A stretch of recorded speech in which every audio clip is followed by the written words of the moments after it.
Welcome to the Week in Review, the show that brings you up to date on the week that was. Here are the top stories. RIL's profits fall for a second quarter in a row. RBI cuts repo by 50 basis points. And India's missile power takes off to a new level. We begin with Reliance Industries. The bad news just doesn't seem to end for India's biggest company. Its crucial hydrocarbons businesses are in doldrums, and it has now reported a fall in profits for a second quarter in a row.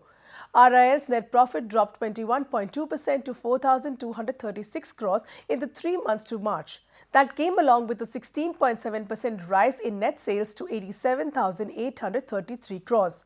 RIL has taken a beating largely because of its key hydrocarbons operations.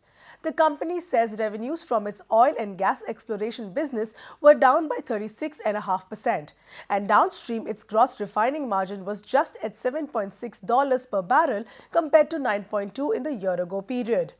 Meanwhile, another development, RIL has asked Supreme Court to appoint an arbitrator for its dispute with the government over the KG-D6 gas field. RIL has been at loggerheads with the Petroleum Ministry over the cost of developing KG-D6. Gas output from the block has been falling, which has prompted the government to consider a cap on RIL's compensation claims. Authorities have also rejected RIL's pleas for arbitration. Moving on, the Reserve Bank has made a dramatic shift in its monetary stance. On Tuesday, it announced a surprisingly big cut in interest rates.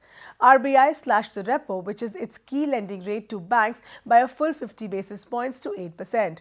That means the reverse repo is also down by 50 basis points to 7%. RBI's cuts in rates exceeded most expectations, but the Reserve Bank has also made it clear that more reductions may not come anytime soon. Meanwhile, Governor D. Subbarao added that the government needed to work on its commitment to bring the fiscal deficit down to 5.1% by the end of the financial year. And the reduction in the repo rate has had its intended effect on some lenders. On Thursday, both ICICI Bank and Punjab National Bank cut their loan rates by 25 basis points. ICICI Bank's base rate will now be at 9.75% and PNB's will stand at 10.5%. And staying with the industry, private lender HDFC Bank kicked off earnings seasons for India's big banks on Wednesday, and it beat most street estimates with better than expected numbers. Net profit went up 30.3% to 1,453 crores. That came along with an 18% rise in deposits. Meanwhile, HDFC Bank's net interest income rose 19.3% to 3,388 crores. Moving to the economy, inflation has eased slightly but remains elevated. Figures released on Monday showed India's wholesale price index for March stood at 6.89%. That's only marginally lower than the previous month's 6.95%. The latest numbers give reason for both cheer and concern. On the one hand, manufacturing inflation has slipped by nearly a percentage point to 4.87%, but food prices in India remains high and could put more pressure on overall inflation. And switching back to corporate news, telecom giant Vodafone is taking on the Indian government's plan to retrospectively change tax laws.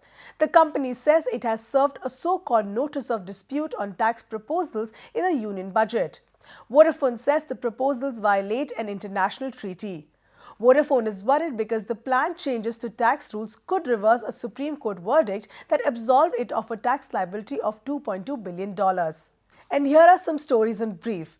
Finance Minister Pranab Mukherjee says the Indian economy's biggest needs today are new investments and capacity building. But he also says government alone could not do this and that industry needs to increase investments. Coal India has dramatically cut the penalty it will have to pay if it fails to meet its fuel supply targets. On Monday, the company's board slashed the penalty from 10% to just 0.01%. Coal India had earlier received a presidential directive telling it to sign fuel supply agreements with power companies, even though it faces a supply crunch itself. And finally, India has taken a crucial step towards developing a stronger nuclear deterrent. On Thursday, it test-fired the nuclear-capable Agni-5 missile off the coast of Orissa. The government's Defence Research and Development Organization said the test was a success. Agni-5 has a range of 5,000 kilometers and can reach the Chinese heartland. But it'll take another 2 years before the missile can be inducted. And that's all we have for you. Thanks for watching.